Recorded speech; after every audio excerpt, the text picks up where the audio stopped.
माडगाव तालुका जत जिल्हा सांगली येथील युवा नेते माननीय कामण्णा बंडगर यांनी केले राष्ट्रवादी काँग्रेस अजितदादा गटात मुंबई येथे प्रवेश। माडगाव तालुका जत जिल्हा सांगली येथील युवा नेते माननीय तमनगौडा रवी पाटील यांचे कट्टर कार्यकर्ते माननीय कामण्णा बंडगर यांनी काल मुंबई येथे राज्याचे उपमुख्यमंत्री राष्ट्रवादी काँग्रेसचे सर्वेसर्वा माननीय अजितदादा पवार यांच्या राष्ट्रवादी काँग्रेसमध्ये प्रवेश केला। यावेळी उपमुख्यमंत्री अजितदादा पवार यांनी त्यांचा शाल श्रीफळ देऊन त्यांचा सत्कार केला।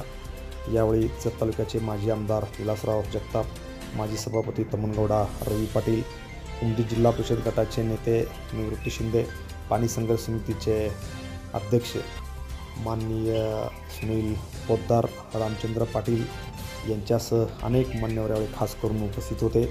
या सर्वांच्या उपस्थितीमध्ये हा प्रवेश या ठिकाणी संपन्न झाला। Press the bell icon on the YouTube and never miss another update.